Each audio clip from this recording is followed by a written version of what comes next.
लीजिएगा, हमारा next question ये है, ठीक है, जिसमें कहा गया है a 1.5 metre tall boy is standing at some distance from a point 30 metre tall building. मतलब जो है ना, ये बिल्डिंग हाइट दिया कितना है, 30 मीटर दिया हुआ है, और एक लड़का जो है ना खड़ा है कुछ डिस्टेंस में खड़ा है, बताया नहीं क्या कितना डिस्टेंस में, और बताता ये है ना उसका हाइट कितना दिया हुआ है, उसका हाइट दिया हुआ है हमारे पास 1.5 मीटर दिया हुआ है। ये लड़का है ना, ये हमारा लड़का है, इसका 2 हाथ है और 2 पैर है, इस तरह से हो गया। अब इसके बाद ये कहा गया है इसमें कि the angle of elevation from his eyes to top of the building increase from 30 to 60। मतलब यहां पर ये खड़ा था, यहां से दिखता है टॉप को, दिखता है इस बिल्डिंग का टॉप को, उस समय इसका एंगल ऑफ एलिवेशन कितना था, 30 डिग्री था, समझ गए। फिर क्या करता है ना, 30 टू 60 इंक्रीज हो जाता है, कब होता है, जब वो लड़का सामने की ओर चलता है, मतलब वो चलते हुए आ गया, यहां पर आ गया, कहां पर आया, यहां पर आ गया इस जगह में। तो ये कहा गया है ना कि जब वो वहां पर पहुंच गए चलते हुए, तो उस समय इसका एंगल ऑफ एलिवेशन जो है कितना हो जाता है, 60 डिग्री हो जाता है, समझे। तो बताता है ना कि find the distance he walk towards the building. मतलब ये तो भाई मालूम हम लोग को है ना, यहां से यहां तक का डिस्टेंस, यहां से यहां तक का डिस्टेंस मालूम है 30 है मीटर, बिल्कुल। ए हो गया, ये बी हो गया, ये सी हो गया, ये एल हो गया, ये एम हो गया। तो इसमें बहुत सारा चीजों को आपको ध्यान देना होगा। पहला गलती लोग ये करता है ना, इसका पैर से मानता है हाइट को, ऐसा बिल्कुल नहीं कीजिएगा। आदमी का जो पैर ना, मतलब आदमी का जो आंख है वो यहाँ होता है, सिर में होता है, फेस में, पैर में नहीं होता है। तो जब देखिएगा ना, तो आप लोग का जो हाइट है, जैसे कि इसका हाइट कितनी है, इसका हाइट क्या होता है 1.5 दिया हुआ है, तो इसमें माइनस करना होगा ना बिल्डिंग निकालने के लिए, सॉल्व करने के लिए, फिर लास्ट में इसको हम लोग हिसाब किताब कर लेंगे, ठीक है। तो यहाँ पर जो होगा ये वाला ये भी होगा 1.5, तो ए और बी निकालिएगा ना यहाँ से यहाँ तक, तो निकालने के लिए कुछ तरीका है, बताता हूँ मैं अभी आपको। तो क्वेश्चन आप समझ चुके होंगे, नहीं समझे होंगे तो क्वेश्चन को पढ़िएगा बार बार, आप समझ जाइएगा। हम लोग सॉल्व करना शुरू करते हैं दोस्तों। तो मजेदार क्वेश्चन है, ठीक है ना, वीडियो के तक बने रहिएगा, है ना। तो हम लोग इसमें क्या करें ना, बेसिकली पहले जो दिया है उसे लिखते हैं, लिखने के बाद हम लोग सॉल्व करना शुरू करते हैं। तो ध्यान दो, इसमें हम लोग को क्या दिया हुआ है ना, बॉय का हाइट है ना, जो बॉय है उसका दिया 1.5 मीटर दिया है टॉल।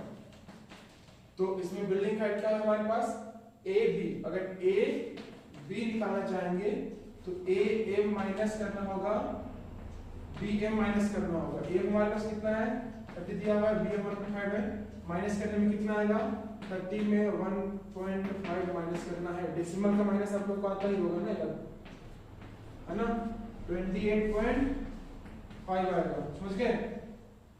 अब क्या करना है, ये हमारा ए बी कितना है 28.5 आ गया।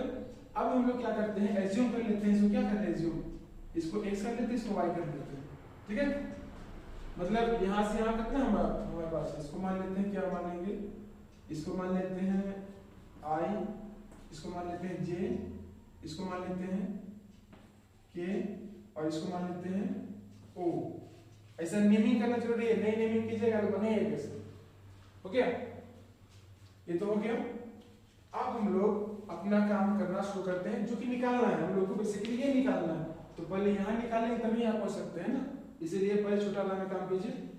तो यहाँ पर ध्यान रहे, ये हमारा P है, ये हमारा B है, तो P बाई B किसका 10 होता है। तो लगाते हैं हम लोग, यहाँ पर है, लिखते हैं ना इन ट्रायंगल, यहाँ पर रखते हैं इन ट्रायंगल, किसमें काम कर रहे हैं हम लोग, A B O में काम कर रहे हैं, लिखिएगा ना, राइट एंगल क्या होता है, राइट एंगल एट बी, हो गया। तो 10 60 कितना हो जाएगा हमारे पास, 10 60 होता है हमारे पास, कितना दिया हुआ है A B by O B. तो यहाँ पर ए बी कितना है 10 60 कितना होता है, किसी को 10 60 कितना होता है, 10 60 होता है हमारे पास √3 होता है, क्या होता है √3 होता है। और ए बी हमारे पास कितना 28.5 दिया हुआ है, ये ओ बी हमारा कितना है y, सिंपल है कि इसमें क्या होगा y इक्वल हो जाएगा 28.5 √3 हो जाएगा, समझ गए, ये हो चुका है। अब क्या करते हैं हम लोग, लिख लेंगे अपने ना, y कितना आया है 28.5 बाई √3 आया है। अब हम x निकालते हैं, ध्यान दीजिएगा। तो x निकालने के लिए इसको मुझे घटाना पड़ेगा।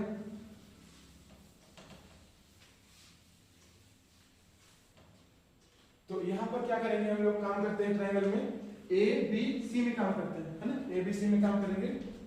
तो in triangle A B C, इसे भी 10 लगाते हैं। 10 30 इक्वल टू क्या आ जाएगा हमारे पास, a B by x plus y, है ना। पूरा यहाँ से लेके यहाँ तक कितना आ जाएगा, एक्स प्लस वाई हो जाएगा। तो ये तो हो गया हमारे पास। 10 30 का वैल्यू कितना आता है, 10 30 का वैल्यू 1/√3 हो जाएगा। और यहाँ पर हम लिख सकते हैं ए बी कितना हमारे पास 28.5 है और एक्स प्लस वाई कर सकते हैं यहाँ पर। तो क्रॉस मल्टीप्लाई करेंगे 28.5 multiply 1.73 equals to X plus Y, ये हो गया। अब क्या करना है हम लोग को ना, y का वैल्यू पुट करें, काम करना शुरू करना, ठीक है ना। क्या करना है, y का वैल्यू पुट करते हैं, काम करना शुरू करते हैं।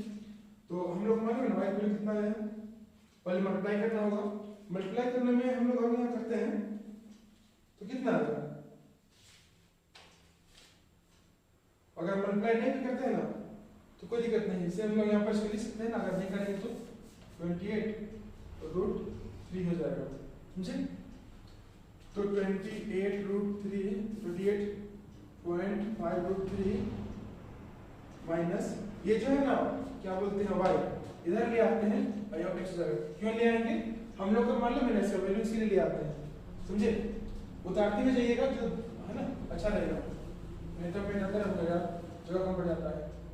यहाँ पर क्या हमारे पास आया 28.5√3 माइनस y कितना हमारे पास है 28.5/√3 हो जाएगा इक्वल्स टू x। अब हम लोग क्या करेंगे, कॉमन निकाल लेते हैं ना जिसको, और कॉमन नहीं निकालेंगे तो दिक्कत नहीं है, लेकिन एलसीएम निकाल के काम करना पड़ेगा।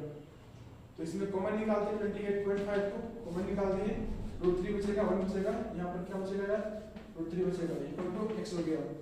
अब क्या करेंगे, एलसीएम निकाल लेते हैं 28.5, इसमें क्या आ जाएगा 3 - 1 5√3, समझे ना क्यों हुआ, ये और ये मल्टीप्लाई हुआ तो क्या 3 आएगा केवल इक्वल टू x हो गया। इसके बाद हम लोग क्या कर सकते हैं, देखिएगा ना 28.5 यहाँ पर जाएगा 2/√3 इक्वल टू x। इसके बाद हम लोग क्या करेंगे, इसको रैशनलाइज कर देते हैं 28.5 मल्टीप्लाई 2√3 बाय यहाँ पर 3 आएगा, है ना। मैंने स्टेप जॉइन किया है मल्टीप्लाई करने में, मतलब रैशनलाइज करने में ही आएगा। यहाँ क्या ये कट सकता है क्या दोस्तों, 3 1 जा 3 9 जा और 3 5 जा, है ना, कटेगा, समझ गए। तो यहाँ पर हम क्या करेंगे 9.5 मल्टीप्लाई 2√3 कर देते हैं। अब इसको मल्टीप्लाई करते हैं, कितना आता है बता दीजिएगा। यहाँ मल्टीप्लाई करते हैं तो ये हमारा जो मल्टीप्लाई करने में आएगा ना वो x का वैल्यू का आएगा, मतलब इसमें होगा 9.5 मल्टीप्लाई 2√3 तो कितना आएगा, 3 हो जाएगा, यहाँ पर 18 19 हो जाएगा, ठीक है। 19√3 आएगा हमारा, x आया, x तो आ चुका है। अब क्या करेंगे हम लोग y निकालते हैं। y निकालने के लिए हम लोग क्या करेंगे ना, y तो आ चुका है ना, ये उसका डिस्टेंस होगा। तो इसको हम लोग चाहे तो और भी सिंपलिस्ट फॉर्म में लिख सकते हैं, जैसे कि अगर आपको लगता है ना कि इसको और तो √3 का जो वैल्यू पुट कीजिएगा, करने के बाद आप उसको निकाल सकते हैं। जो हम लोग निकालना निकल चुका है, ये क्वेश्चन को मजा आया होगा, ठीक है ना। और बस पढ़ते रहिए मेरे साथ, ठीक है ना। और क्या कहूँ, वीडियो को सब्सक्राइब कीजिएगा, मतलब चैनल सब्सक्राइब कीजिएगा और लाइक कमेंट सब कीजिएगा, ठीक है ना। बस बोलने में गलती हो जाता है कभी, है ना। तो बस